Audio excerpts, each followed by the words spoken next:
আপনার প্রিয় নবী, আমার প্রিয় নবী, যে নবীর জন্য আপনি জান দিচ্ছেন, সেই নবীর যুগে একজন নারী নবীর কর্মকাণ্ডের কারণে নবীকে মুখের ওপর বাজারে ব্যক্তি বলেছে। আপনি জানেন? হাদিস নাম্বার হচ্ছে 5255। হাদিসটা ইসলাম ফাউন্ডেশনের সহিহ বুখারীর। সহিহ বুখারী বুঝেন তো? বিজ্ঞ আলেমদের কথা, হাদিস বিশারদদের কথা, ইসলাম ফাউন্ডেশনের গবেষকদের কথা। প্রিয় ভাই বোনেরা, আপনারা কি মনে করেন নাস্তিকেরা বানিয়ে বানিয়ে নবীকে কটূক্তি করে? ব্যাপারটা মোটেও তাই নয়। নাস্তিকেরা হাদিস থেকেই এসব রংবাজি কথাবার্তা বলে।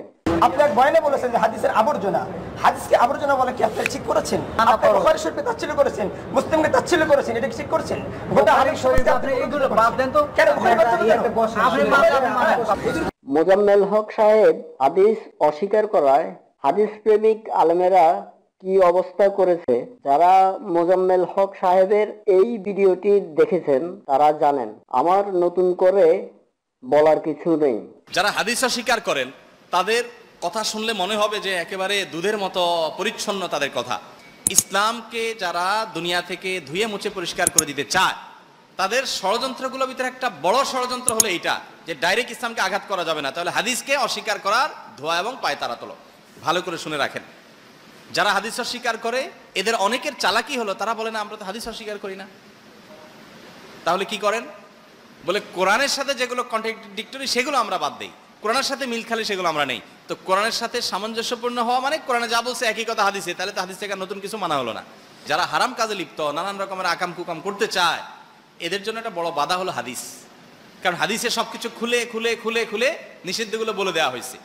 শায়েখ আহমদুল্লাহর স্পষ্ট বক্তব্যে বোঝা যায় হাদিস মানতেই হবে। তাহলে মুফতি ইমরানের কথা কি সঠিক? শায়েখ আহমদুল্লাহর কিছু কথার উত্তর কোরআন থেকে জানার চেষ্টা করি, এবং যদি সত্য খুঁজেন দয়া করে কুরআন বুঝে জীবনের উপর বাস্তবায়ন করার চেষ্টা করবেন। তাই এই ভিডিওটি আপনাদের জন্য তৈরি করা হয়েছে এবং কাউকে ব্যক্তিগতভাবে আক্রমণ করার উদ্দেশ্যে নয়। আমাদের প্রভু এক, এক নবীর উম্মত, জীবন বিধানে ওই শিবানী কোরআন। তবে কেন এক নও হে মুসলমান, একে হও করিয়া হবান। ইসলামের সৌন্দর্যটারে শিখে নেন, কাদা ছড়াছড়ি আর কইরেন না। মহান আল্লাহ বলেন, যার হক এসেছে সত্য, ওয়াজাহাকাল বাতিল চলে গেছে মিথ্যা, ইন্নাল বাতিল নিশ্চয় মিথ্যা, কানা যাহুকা চিরদিন মিথ্যা। আল্লাহ নিজে বলতেছেন তোমাদের জন্য রাসূলের জীবন আদর্শের মধ্যে রয়েছে উত্তম আদর্শ, তাকে দেখে দেখে চলো। তাকে দেখে দেখে চলার কথা তো তারা মানে যারা সুফিবাদ তরিকায় বিশ্বাসী এবং তাদের আলেমকে তারা রাসূল মানে। এখন আহমদুল্লাহ সাহেব কি বোঝাতে চান? আপনাদের কাছে আমার প্রশ্ন। আল্লাহ আরো বলেছেন, মা আতাকুমুর রাসূল ফাখুযু, রাসূল যা করতে বলেছেন সেগুলা করো, ওমা নাহাকুম আনহু ফান্তাহু, যা নিষেধ করেছেন সেগুলা করবা না। এবার সূরা হাশরের 7 নম্বর আয়াতের খণ্ডাংশ দিয়ে সুন্নাত প্রতিষ্ঠিত করতেছেন। সূরা হাশরের 6 এবং 7 নম্বর আয়াত পড়লে আপনিও বুঝবেন বিনা যুদ্ধে যে সম্পদ পাওয়া গেছে সেই সম্পদ বন্টনের ব্যাপারে আল্লাহ বলেছেন, রাসূল তোমাদের যা দেয় তা গ্রহণ করো, যা নিষেধ করেছেন তা বর্জন করো। এজন্য সুন্নাত অনুযায়ী হতে হবে।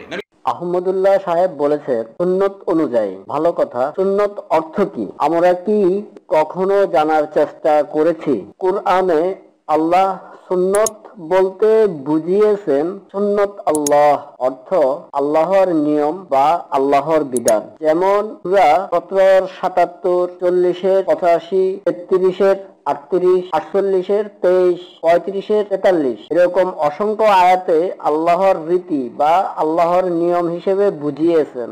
আর আমরা সুন্নত বলতে হাদিস বুঝি, যাহা বুখারী, মুসলিম, তিরমিজি ইত্যাদি নামে পরিচিত।